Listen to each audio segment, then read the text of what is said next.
Assalamualaikum warahmatullahi wabarakatuh. Untuk kali ini kita akan membahas tentang pengetahuan dasar statistika, gitu ya. Nah, apa yang akan kita bahas yaitu pengertian statistik dan statistika, data dan klasifikasi data, istilah dalam statistika, cara pengumpulan data, pembulatan bilangan, dan angka penting, gitu ya. Kemudian ada latihan-latihannya. Pertama yaitu pengertian statistik dan statistika. Statistik. Nah, statistik itu apa? Statistik adalah sekumpulan informasi, data hasil dari suatu penelitian atau survei atau hasil dari penerapan suatu algoritma statistika, gitu ya. Jadi statistik itu datanya, gitu ya, atau informasinya.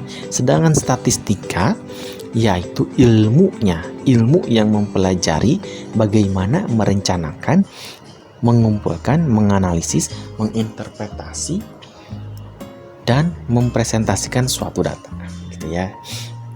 Nah, kemudian berdasarkan fungsinya, statistika dibagi menjadi dua bagian, yaitu ada statistika deduktif atau deskriptif. Statistika yang menyangkut penggambaran dan analisis kelompok data hasil pengamatan tanpa penarikan kesimpulan.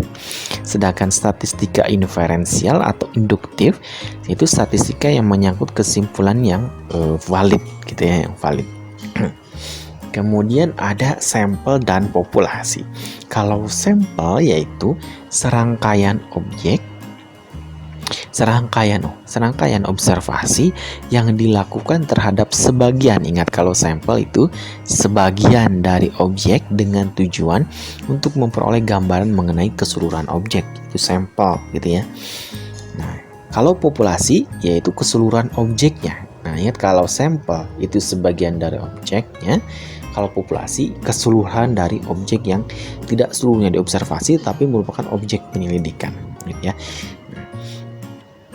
Kemudian data dan klasifikasi data. Data itu apa? Data adalah bahan atau keterangan atau informasi mengenai suatu hal yang mungkin berbentuk angka dan mungkin juga bukan angka, gitu ya. Kemudian klasifikasi data berdasarkan sifatnya. Data kualitatif. Nah, kualitatif berarti kualitas, gitu ya. Ini tidak berbentuk angka atau bilangan, ya. Tidak berbentuk angka atau bilangan, gitu ya. Nah, itu data kualitatif. Kalau data kuantitatif itu berbentuk bilangan, gitu ya. Kuantitatif kan kuantitas, ya, berbentuk angka atau bilangan, gitu ya. Kemudian data kuantitatif dibagi dua, ada data diskrit, ada data kontinu, gitu ya. Dan apa bedanya? Kalau data diskrit ini hasil dari perhitungan,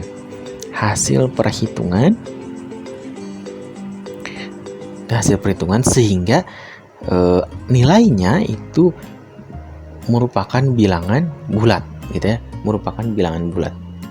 Kalau data kontinu yaitu data hasil dari pengukuran, gitu ya, pengukuran sehingga nilainya itu bisa bilangan bulat, bisa berbentuk pecahan, gitu ya. Nah, kemudian karena mengukur berarti ada satuannya, gitu ya, misalkan sentimeter atau meter dan lain sebagainya. Kemudian berdasarkan proses pengolahannya, ada data berkelompok, ada data yang tidak berkelompok. Kalau data berkelompok berarti datanya sudah diurutkan dari yang terkecil sampai terbesar, gitu ya. Jadi datanya sudah dalam bentuk tabel distribusi frekuensi. Itu misalkan data berkelompok. Kalau data yang tidak berkelompok itu masih mentah, belum diapa-apakan, gitu ya. Kemudian berdasarkan sumbernya, ada data internal, ada data eksternal, gitu ya.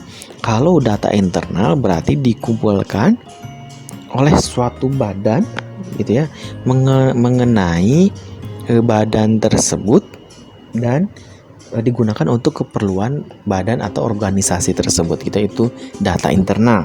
Kalau data eksternal yaitu data yang menggambarkan keadaan atau kegiatan di luar suatu badan atau suatu organisasi gitu ya. Nah, misalkan untuk suatu perusahaan, data eksternal itu meliputi tingkat daya beli masyarakat, perkembangan harga, data konsumsi, dan lain sebagainya. Itu data eksternal. Kemudian berdasarkan cara memperolehnya, ada data primer, ada data sekunder. Kalau data primer ini data yang kita dapatkan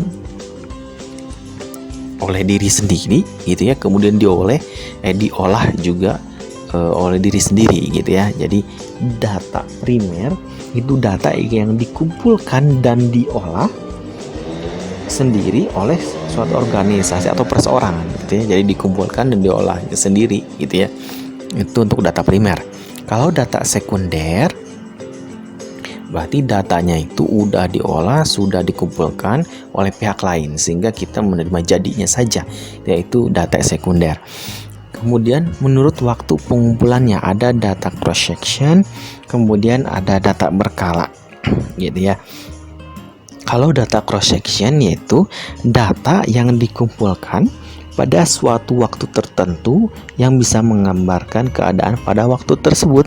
Contohnya, misalkan hasil sensus penduduk pada tahun 2008 menggambarkan keadaan penduduk Indonesia pada tahun 2008 juga gitu ya. Kemudian data berkala atau time series atau time series yaitu data yang dikumpulkan dari waktu ke waktu untuk memberi gambaran tentang perkembangan suatu kegiatan dari waktu ke waktu gitu ya. Contohnya misalkan perkembangan produksi padi selama 5 tahun terakhir. Kemudian menurut tingkat pengukurannya ada nominal ya, kategori. Misalkan kategori itu misalkan pekerjaan gitu ya, ada pegawai negeri sipil, ada wira swasta dan lain sebagainya gitu ya. Kemudian ada ordinal. Ordinal itu misalkan ada tingkatannya ya, misalkan sangat puas, cukup puas, tidak puas, dan sangat tidak puas, misalkan seperti itu. Kemudian data interval contohnya misalkan panas, dikatakan panas itu berkisar antara 80 derajat Celcius sampai 100 derajat Celcius, misalkan seperti itu ya. Kemudian kalau data rasio misalkan produksi misalkan roti PT roti mantap misalnya gitu ya, 24.000 roti misalnya seperti itu. Itu untuk rasio. Kemudian ada istilah dalam statistika. Pertama, populasi tadi sudah disebutkan ya. Jadi keseluruhan objek gitu ya. Itu populasi. Kemudian parameter populasi itu ukuran yang mencerminkan karakteristik dari populasi. Terus sampel ya sebagian dari populasi gitu ya. Nah, kemudian dan lain sebagainya ya. Kemudian cara pengumpulan data. Nah, cara pengumpulan data itu pertama bisa sensus gitu ya. Bisa sensus. Jadi kalau sensus, cara pengumpulan datanya yaitu dengan cara mengikut sertakan seluruh individu atau seluruh orang ya dari karakteristik untuk diselidiki. Contohnya misalkan sensus penduduk, sensus pertanian gitu ya, dan lain sebagainya.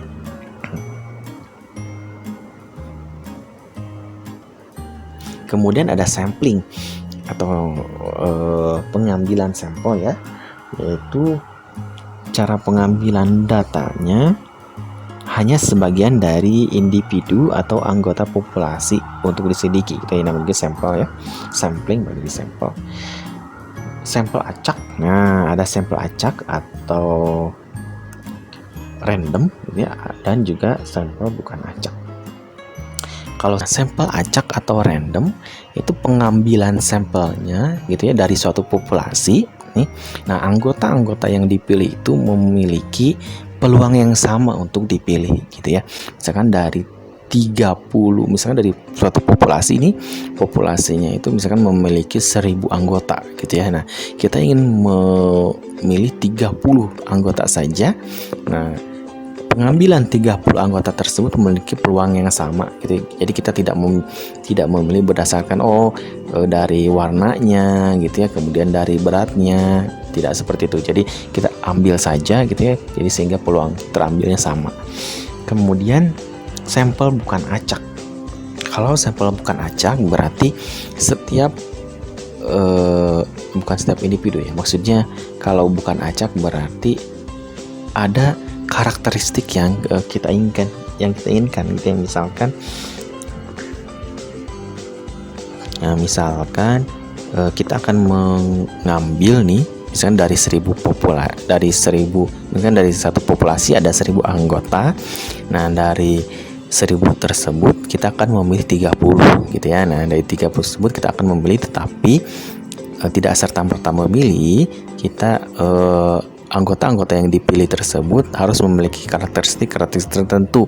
Misalkan warnanya harus merah gitu ya, atau warnanya harus biru. Nah, seperti itu ya. Jadi tidak semua anggota memiliki peluang yang sama untuk dipilih gitu ya.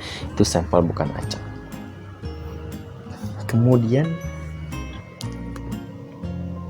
pembulatan bilangan gitu ya. Nah, terdapat 3 aturan pembulatan bilangan.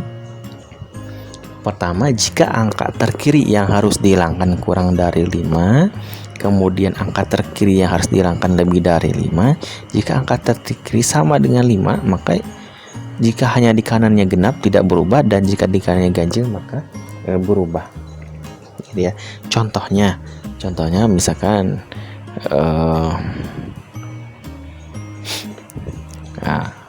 misalkan yang pertama ya, ini misalkan pertama 2 ke 3. Nah, misalkan contoh yang pertama, ini kan kita punya bilangan 26,532 gitu ya. Nah, kita akan mengambil misalkan satu angka di belakang koma, berarti 26,5 gitu ya. Nah, jadi jika angka terkiri yang harus dihilangkan kurang dari 5. Kemudian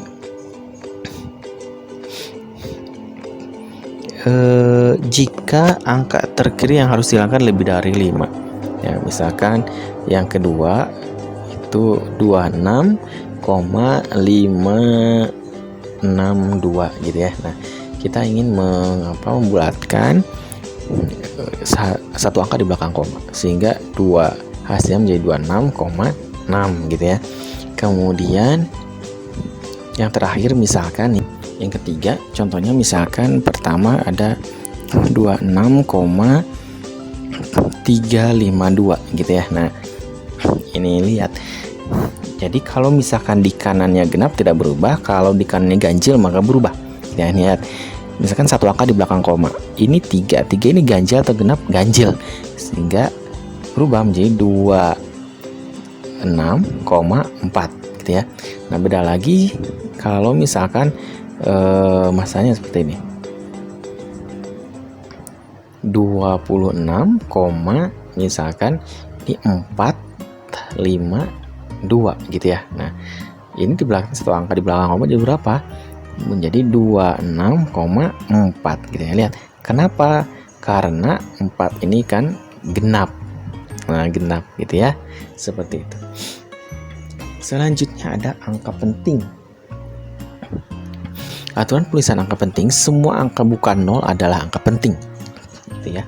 Kemudian angka 0 di belakang angka bukan 0 adalah bukan angka penting, kecuali diberi tanda khusus, misalnya garis bawah gitu ya. Kemudian angka 0 yang terletak di antara dua angka bukan 0 adalah angka penting. Selanjutnya angka 0 di depan angka bukan 0 adalah bukan angka penting. Angka 0 di belakang tanda desimal dan mengikuti angka bukan 0 adalah angka penting gitu ya. Nah, sekarang Contohnya ya, kan semua angka bukan 0 adalah angka penting. Contohnya ya, misalkan kita ambil contohnya kalau pertama dulu ya. Misalkan kalau 23,8 gitu ya. 23,8 ini ada berapa angka penting? Ada 3 angka penting gitu ya. Ada 3 angka penting.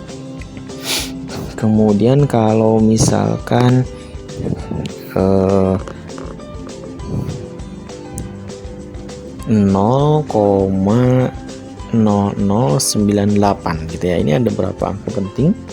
Ini ada 2 angka penting gitu ya.